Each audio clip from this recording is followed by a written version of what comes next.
자, 안녕하세요. 작년에 이어서 명상을 또 하라고 뭐 이러는데 명상이 지금 바람이 불어가지고요. 전 세계적으로 막 다 아니 저도 월정사에서도 이번에 명상해서 달라이라마 존재하고도 뭐 화상대담도 하고 그다음에 명상 특강도 하고 그다음에 청소년 명상 관련된 거 또 프로그램도 하고 지금 뭐 복잡합니다. 저도 개인적으로는 지금 부산에서 명상과 관련된 걸 뭐 큰 거를 또 좀 해보려고 갑자기 명상 전문가? 근데 사실 제가 어렸을 때 이쪽으로 오게 된 이유가 사실은 명상과 관련된 부분이에요. 그리고 제가 책 쓰고 어쩌고 하는 것도 나중에 그런 거를 좀 해봐야겠다라고 했는데 생각보다 바람이 빨리 불더라고요. 원래 책 같은 거를 쓸 때 교리나 이런 것들은 책 출판이 잘 되는 거고 자기 개인적인 걸 쓸 정도가 되려면 출판이 잘 안 됩니다. 그래서 그걸 이제 잘 다져 나가야지. 털을 이렇게 다지다 죽을 뻔했다. 터 다지다가 인생 끝날 뻔했는데 그래도 다행히도 이제 이게 아시는지 모르겠는데 10,000불 정도가 되면 국민소득이 10,000불이 되면 해외여행을 간다라고 하는 게 있어요. 해외여행을 가고 30,000불이 되면 자기에게 관심이 급격하게 쏠리면서 명상 쪽으로 흐름이 흘러갑니다. 그리고 우리가 30,000불 되기 전부터 갑자기 쓸데없는 짓들을 사람들이 더럽게 했어요. 이런 얘기 해서 될지는 모르겠는데 그래서 막 밥 먹을 때 사진 찍고 예전에는 어른들이 숟가락을 들어야 밥을 먹는데 요즘은 애들이 사진을 찍기 전에 먹으면 어른도 티박을 받습니다. 그거 먹는 거 아니라고. 숟가락 들기 전에 애가 사진을 찍고 난 뒤에 먹어야 되는 거예요. 이게 이제 바뀌었지. 사진 찍나 이제 눈치껏 보고 오늘 안 찍나 이러고 이제 먹든가 뭐 이렇게. 그래서 그런 것들이 자기에 대한 표출이라고 하는 거거든요. 저는 뭐 개인적으로 그렇게 밥 먹는 거 찍는 거를 별로 안 좋아합니다. 모르겠어요. 우리 세대에는 그런 거는 찍는 게 아니야. 정확하게 말하면.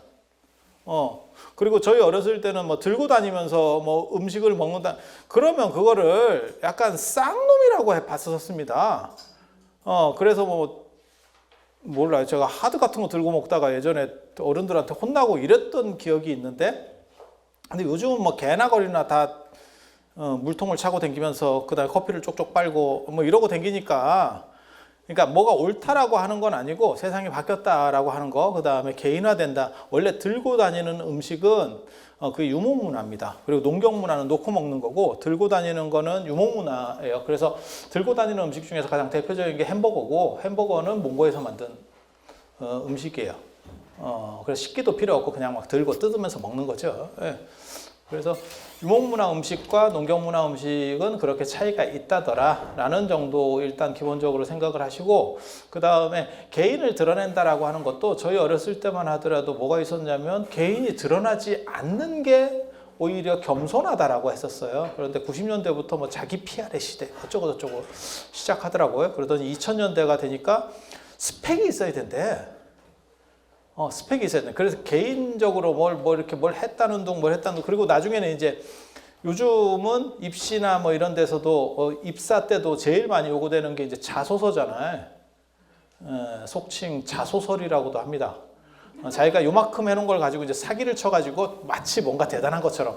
그리고 저희 때만 하더라도 이제 뭐 그런 거 해봤냐고 이렇게 물어보면 뭐 안 해봤다고 이제 이렇게 해봤는데도 그게 겸손이라. 근데 요즘은 그렇게 하면 안 돼요. 요즘은 요만큼만 해봐도 해봤냐고 그러면 막 바로 손 들고 대답해야 돼. 진짜예요. 진짜 면접 볼 때도 그래요. 면접 볼 때도.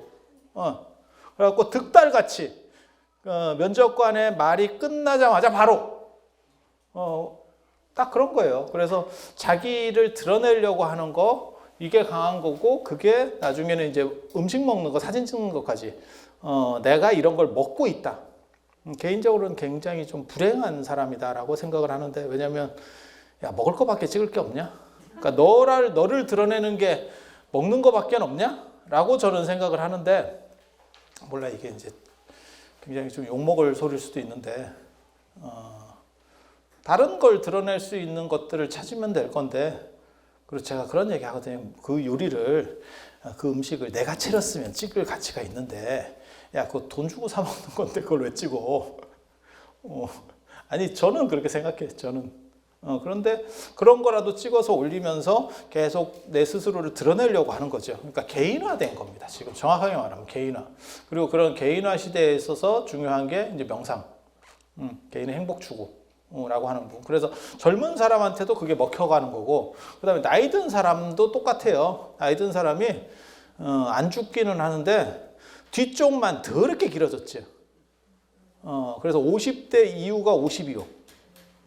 야, 이거 참, 그런 쓸데없는 얘기 하잖아. 무슨 뭐 50까지가 청년이라는 둥 무슨 헛소리들. 야, 그게 뭔 청년이야. 어디 관짝에 들어갔을 나이인데 무슨 놈의 청년이야, 청년은. 제가 늘상 하는 얘기 있습니다. 저 신사임당 47에 죽었고, 정조도 49에 죽었어요. 율곡도 49. 정조가 47에 뭐라고 표현을 했냐면 옹이라는 표현을 썼습니다. 늙은이 옹자. 만천어린 주인옹 뭐 이래가지고 자기가 늙은이라고 47에 스스로 늙은이라고 할 정도의 시절인데 지금 47에 자세히 보면 철없는 아들도 있습니다. 47에 장가를 안 간 건 둘째치고 주변에 있어. 주변에 있어. 아니, 많으면 너무 슬픈 거고 가끔. 지금 그런 시절이 됐기 때문에 행복하고 싶으면 명상을 배워라. 제가 그런 얘기 하거든요.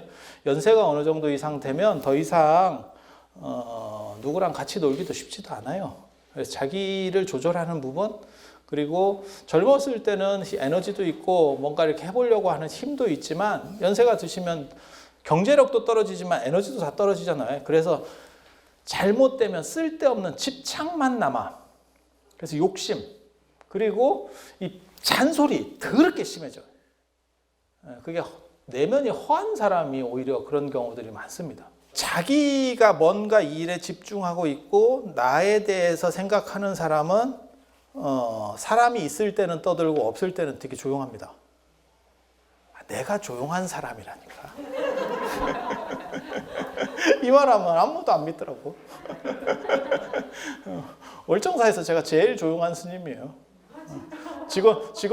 직원들 중에 뭐라고 그러냐면 몇 년이 지나도 한 번 얘기도 못 해봤다. 하루 종일 제가 얘기 안 합니다. 짱 밖에서 저는 뭐 하는지 모르겠다. 사람들이 그렇게 얘기하거든. 나름 바빠. 뭘 계속 찝쩍거리고 있어야 돼요. 그래서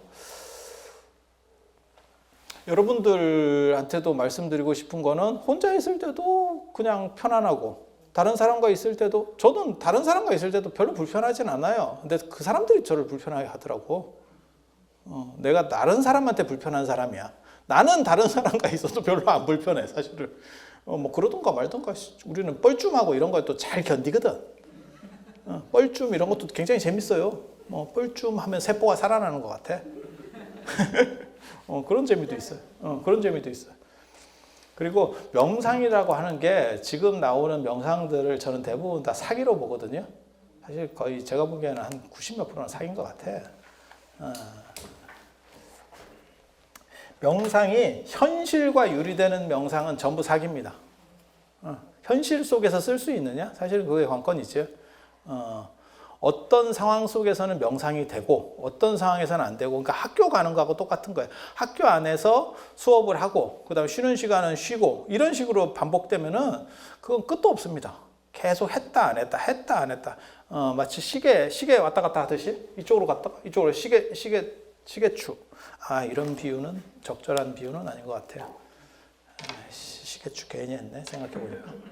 왜냐면 요즘 애들 시계추 저런 움직이는 시계 자체를 모르는데 이게 다 옛날 꼰대식 비유인데, 그래도 여러분들은 다 알아들으시잖아. 우리 어렸을 때 있었잖아. 시계는 아침부터 똑딱똑딱 이렇게 왔다 갔다. 그러고 보니까 지금은 이렇게 왔다 갔다 하는 시계 자체가 없죠, 생각해보니까. 그래서 이런 식으로 해서 명상할 때 안 할 때 할 때 안 할 때 이거 왔다 갔다 해가지고는요, 이거 절대 익숙해지지 않아요.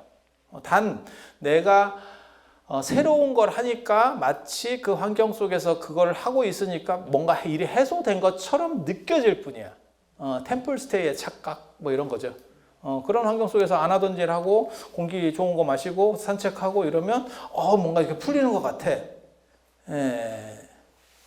어떻게 보면 그게 이런 얘기 해도 되는지 모르겠는데 요즘은 텔레비에 잘 안 나오니까 해민 스님 아편이라고 하는 거죠. 해민 스님 책을 보고 있으면 마치 뭔가 힐링을 받는 것 같지만 바뀌는 건 아무것도 없어. 그래서 저는 그렇게 위로, 치유 이런 얘기를 값싼 아편이다 이렇게 생각을 하는 사람이거든요. 아주 저급한 아편.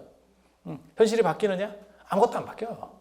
마치 그걸 읽으면 약간 달달한 느낌이 약간 들어. 그럴 바에는 돈을 좀 더 주고 프로포즈를 맞아라. 그게 나을 수도 있다. 이렇게 생각하는 거예요. 그래서 저는 그런 식의 글들이나 이런 걸 굉장히 싫어합니다. 이유가 뭐냐면 그게 아편 효과를 주면서 오히려 현실 감각 자체를 무디게 만든다. 우리는 그렇게 생각해요. 훨씬 더 날이 살아있어야 내가 그 고통을 느낄 수 있고 그 다음에 현실을 직시할 수 있어야 변화하려고 하거든. 그 변화의 에너지마저도 삭감시키고 있다.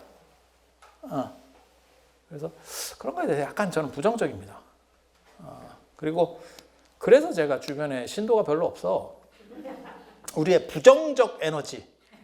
근데 부정을 통해서만 긍정으로 갈 수 있다. 우리는 그렇게 생각하거든. 여러분들이 다 긍정해서 지금 현실이 만족스럽으면 그래서 뭐 세상에 안 아픈 사람이 어디 있어요? 뭐 우리 모두는 아픈 사람이에요. 웃기고 자빠졌는데 그러니까 너네가 바뀌지 않는 거야. 너네 스스로가 아프다는 걸 자각하고 나는 지금 현재 이 자리에 있기 싫어. 그러면 그걸 통찰할 때만 내가 움직일 수 있는 거야. 이 자리는 지금 마음에 안 드는데 그게 조금씩 나를 갉아먹어가지고 그건 뭐 딴 사람들도 다 있기 싫은 자리에 있는 거지 뭐. 이런 식으로 하잖아요. 절대 못 바꿉니다. 그리고 이 자리는 불완전하다고 생각하기 때문에 만족스럽지 않아. 그래서 요즘 젊은 애들이 뭐라 그러냐면 헬조선 어쩌고 이런 얘기들을 하는 거야. 눈높이는 높은데 실제로 자기는 움직이지 않아.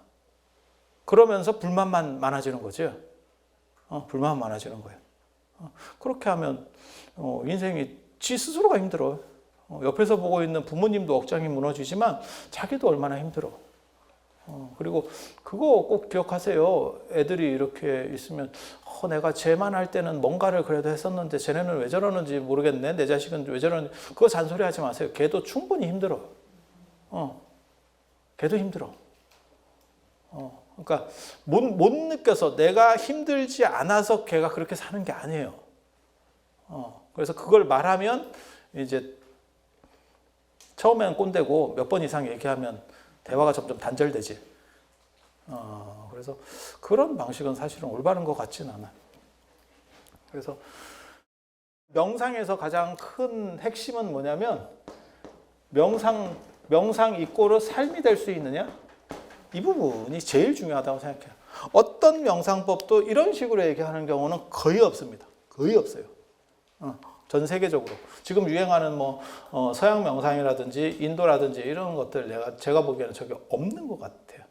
그러니까 명상할 때가 있고 안 할 때가 있고 이렇게 가는 거예요. 근데 이 부분을 2500년 전에 붓다가 저걸 비판을 해요. 그 시절에 벌써.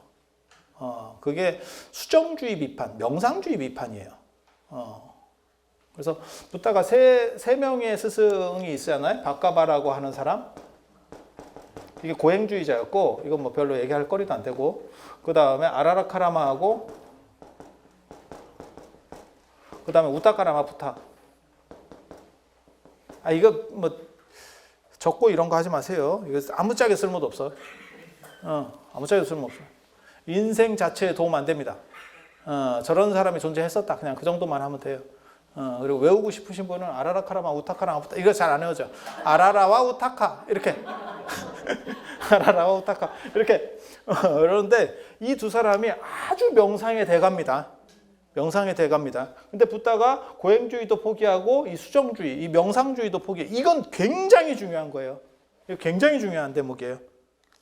지금도 윗바사나하고 뭐 이런 놈들이 자꾸 이런 생각들 비슷한 거 가지고 명상을 해야 되네 어쩌네 하려는데 아니 그렇지 않아. 삶 자체가 명상이 되지 않으면 어떠한 명상법도 다 구라일 수밖에 없습니다. 네. 부처님이 뭐라고 말씀하셨냐면 이 사람들을 나중에 비판하면서 이 사람이 이제 무소유처정, 그 다음 비상, 비비상처정, 그 당시에 최고 명상가들이에요. 최고 명상가들인데 뭐라고 얘기하냐면 그렇게 명상을 해도 명상에서 깨어나면 내 자신으로 되돌아오는데 이거를 어떻게 무한반복하면서 그러니까 명상과 삶이 일치는 전혀 안 되잖아요. 이 비판을 해요. 그래서 나오는 게 뭐냐면 중도주의입니다. 중도주의. 적절성이라는 거예요. 근데 그 얘기를 하려는 건 아니고 지금 이 얘기를 하려는 건 아니고 지금 제가 말씀드리려고 하는 거는 큰일 났네. 40분이나 갔네. 지금 말씀드리려고 하는 게 지금 이제 여기서 한 15분 가야 되는데 원래. 그럼 이따가 뭐 별로 할 일도 없는데 좀 더 하든가. 집에 가도 뭐 별로 할 일도 없고. 아무튼 지금 제가 말씀드리려고 하는 거는 이거를 가장 잘 어떻게 보면 만들어내는 게 나중에 중국 선불교예요. 중국 선불교. 그리고 오늘 사상마연이라고 이 얘기 들어보셨어요? 찌라시에 나오던데 사상마연. 그래서 명상 뭐 할 거냐 그래서 제가 사상마연, 사상마련 이렇게 그냥 했는데 이게 족보가 있어요. 원래 선불교가 있고 중국에 선불교가 있고 그 다음에 이제 나중에 요걸 본따서 만드는 게 양명학이 있습니다. 양명학. 그래서 주자학자들은 이건 유교예요. 주자학자들은 뭐라고 비판하냐면 저 양명학을 사선이라 그래요. 선을 뺏겨 먹었다. 근데 거기서 나오는 핵심 중에 하나가 이 사상마련이라고 하는 겁니다. 마련이 뭐냐면 연마한다라는 거예요. 우리 식으로 하면 연마한다. 연마는 들어봤잖아요. 네, 뭘 연마한다, 배운다, 익힌다 이런 뜻이에요. 어디서 일 위에서 삶 속에서 배운다. 그게 명상이에요. 그게 명상이에요. 얘네가 얘기하는 명상. 그게 선불교에서 원래 나오는 거예요. 그래서 그 얘기를 지금 해드릴 거예요. 지금 뭐 남방불교 명상도 있고 그 다음에 미국이나 유럽에서 뭐 뇌과학 어쩌고 하면서 그런 명상 얘기도 있고 뭐 티베트 얘기도 있고 다 필요 없습니다. 걔네들은 삶이 명상이 되는 단계를 얘기하지 못해요. 저것은 유리된다라고 보는 거예요. 그리고 그것은 아무리 열심히 해도 100%가 될 수는 없어. 왜? 이게 두 가지 종류인데 이쪽 시간을 계속 늘려. 그래서 내가 하루에 18시간을 명상을 해. 장하지. 그래도 일체는 안 되잖아. 그래도 일체는 안 되잖아. 근데 삶 자체가 명상화될 수만 있으면 그러면 다른 게 아무것도 없죠. 더 이상 명상을 할 필요가 없죠. 제가 뭔 얘기를 예전에도 했었냐면 여러분 기억 안 나실 거예요. 이 세상에 직업이라고 하는 것은 다 돈을 벌기 위해서 하기 싫은 일을 하는 건데 최상의 직업은 취미가 직업이 되는 경우가 최상의 직업이다. 그러니까 내가 골프를 좋아하는데 내가 골프 강사야. 이러면 지는 그냥 슬렁슬렁 하는 거예요. 그래도 나보다 잘해. 내가 은행원인데 나는 그런 거 돈 계산하고 나 별로 안 좋아해. 근데 호우지책으로 하는 거야 진짜. 그러면 스트레스를 받겠지. 그러니까 쉴 때 뭐라도 다른 걸 해야 되고 자기 개발적인 걸 해야 되고 요즘 사람들 지금 직업에 보면 취업하기도 어렵지만 취업하고 난 뒤에 때려치는 경우도 많아요. 그 이유를 보면 뭐가 있냐면 예전에는 그냥 취업만 돼도 좋아요 이렇게 하는 경우도 있었는데 지금은 내 자신을 개발할 정도가 안 되고 이 일이 너무 단순 업무인 거야. 그리고 그러니까 자기 개발과 자기 구현, 자기 적성에 안 맞으면 어느 정도 지나서 때려친다는 거예요. 그러니까 우리 주변에도 있어. 이렇게 들어갔는데 물론 뭐 대기업이나 아주 좋은 데를 들어가면 안 때려치지. 끝까지 버티지. 들어가는 게 아까워서.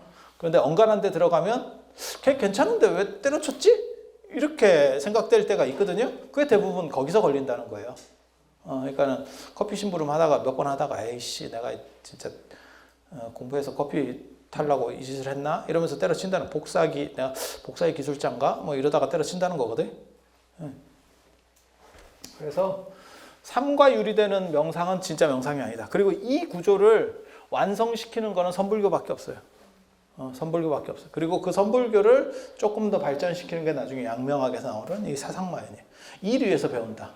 그리고 어디가 중요한 거냐면 사실은 움직임 속에서 명상을 할 수 있느냐가 제일 중요해요. 이게 동적 명상이고 대부분은 정적 명상입니다. 고요한 데서 앉아 있거나 뭐 짱 박혀 있으면서. 근데 생활하면서 명상이 돼야 돼요. 그리고 이 세상은 단 한 가지도 멈춰 있는 건 없어요. 우리가 멈춰 있는 것처럼 보일 뿐이지 실제로 멈춰 있는 그렇지 않아요? 화석도 멈춰 있는 건 아니에요. 변화하고 있는 거예요. 그 변화 속도가 느릴 뿐이지. 그렇지 않아요. 시간이 흘러가니까. 정지해 있는 것은 없잖아요. 그래서 일상 속에서 우리가 움직이는 거 안에서 명상이 된다면 그게 사상마연이에요. 그러니까 공부는 명상은 따로 하는 게 아니고 네가 살아가는 그 자체 안에서 명상할 수 있어. 그게 진정한 공부야. 그리고 이 공부는 깨지지 않는다는 거예요. 왜 안 깨지느냐? 일이 명상이 됐는데 뭐. 그러니까 아까 제가 말씀드리려고 했던 식으로 하면 취미가 직업인 사람이에요. 그 사람은 안 깨져. 그리고 직업에 따르는 스트레스도 훨씬 적습니다. 물론 뭐 다 하기 좋으냐, 아무리 뭐 내가 골프 선수였어도 골프 강사를 매일같이 하기 좋으냐, 그런 건 아니에요. 그건 제가 100% 알거든요. 왜냐면 저도 제가 보통 사람보다 한 5배 정도 일을 하는데 상대적으로 제가 노동 스트레스가 거의 별로 없어요. 그거는 내가 원하는 일만 해. 그래서 일이 들어오면 싫은 건 안 해. 야, 나 안 해. 이렇게 한다고. 그리고 내가 원하는 건 내가 할게. 이렇게 잡아. 그래서 일량이 많아도 다 내가 선택한 일이기 때문에, 그러니까 이게 지금 취미예요. 취미로 하는 거거든요.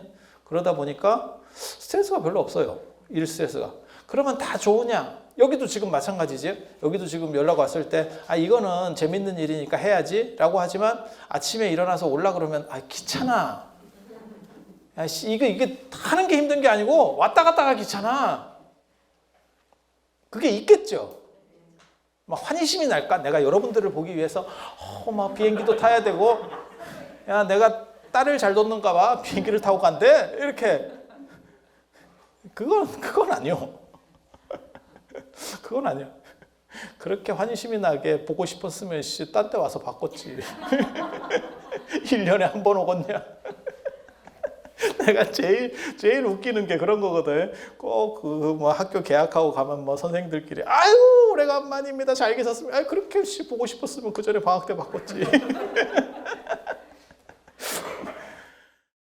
그래서 하기 싫은 부분도 분명히 있어요. 하기 싫은 부분도 분명히 있어요. 하지만 그 데미지는 진짜 처음부터 끝까지 하기 싫어서 주어진 일만 하는 분하고는 비교도 안 돼요. 그래서 이 방법들을 조금만 열어서 익혀놓으면 이게 생각의 전환이라고 하는 게 굉장히 중요한 거거든요. 명상은 객관적일 수는 없어요. 100% 객관적일 수는 없어. 어차피 이건 체험하고 관련된 거니까. 그러니까는 어떤 꽃이라든지 뭐 이런 걸 봤을 때 이뻐 라고 하는 것이 객관적일 수는 없어. 모든 사람이 다 그 꽃을 보고 다 이뻐 라고 말하진 않는다니까. 뭐 잘생긴 사람, 예를 들어서 뭐 배우, 그 다음에 안 그러면 무슨 아이돌, 이것도 우리가 볼 때 그냥 보편적으로, 이뻐, 이렇게 얘기할 수는 있어도 모든 사람이 다 그래! 라고 말할 수는 없거든요. 그런 건 개인차입니다. 그래서 명상이라는 것도 사실은 미학적인 거예요. 철학적인 게 아니에요. 객관적으로 이 사람의 눈이나 코의 비율들이 이렇게 되면 이뻐! 라고 하는 거를 보편성은 잡을 수 있지만 그것이 곧 모든 사람에게 적용되는 가치는 아니거든요. 그리고 사실 인간이 볼 때 이쁘다고 하는 판단에는 비대칭과 불균형이라고 하는 게 존재해요. 그래서 지눈이 안경인 거지. 그래서 그런 걸 미학적 판단이라고 해요. 미학적 판단. 그래서 명상은 미학적 판단이에요. 그래서 내가 어떤 조건 속에 있느냐가 아니고 내가 가진 판단들을 어떻게 하느냐에 따라서 사람의 행복도는 달라집니다. 행복도는 달라집니다. 되게 재밌는 거는 우리가 예전에 비해서 굉장히 물질적으로 좋은 상황에 살았지. 지금 살고 있죠. 여러분 어렸을 때 비교하면 진짜 상전벽해가 된 거죠. 제가 그런 얘기 하거든요. 우리 어렸을 때 시골에 가면 개울에서 물 떠먹는 것부터 시작해서 물을 길어오고, 그 다음에 나중에 우물들을 팠었고, 그 다음에 수도가 들어오고, 그랬잖아요. 다 그렇게 변화했잖아요. 이 나라가. 수도가 들어왔고, 그 다음에 나중에 보일러가 돼서, 그것도 연탄 보일러, 뭐 이런 거. 그리고 가스, 전기, 그 다음에 석유 보일러, 전기 보일러, 순간 온수기. 그래서 지금은 물 틀기만 해도 뜨거운 물이 나오고, 몇 초만 뜨거운 물이 안 나와도, 아이씨, 이게 뭐요? 이런 식으로 하는 시절로 바뀌었어요.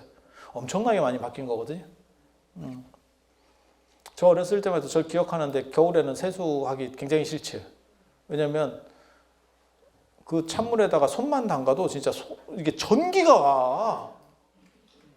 그리고 지금은 그런 것도 잘 못 보는데, 이게 노대야 이런 거, 스탠드야 이런 거 대야에 자고 나면 얼음이 이만한 게 얼잖아요. 그래서 그걸 뒤집어 엎으면 얼음이 이렇게 큰 카스테라 같이, 대왕 카스테라 같은 게 하나가 뚝 떨어지잖아요. 거기서 시작하잖아요. 아니 그런 거 기억 안 나세요? 제주도는 그 정도까지는. 아 그래요? 아니 그걸 찬물을 이렇게 좀 떠가지고 이렇게 씻으려고 그러면 막 전기가 와가지고 몸에 이거 씻어야 되나 말아야 되나? 그리고 또 우리 어렸을 때는 너무 열심히 씻으면 춥다고 그러던 시절도 있고 뭐 이랬기 때문에, 그렇게 생각해 보면 많이 좋아졌지. 하지만 과연 더 행복해졌느냐는 다른 거라니까요. 그래서 이거는 주관 판단이에요. 그래서 이런 걸 보고 미학적 판단이라고 하는 거예요. 네. 그리고 이게 가능한 게 뭐냐면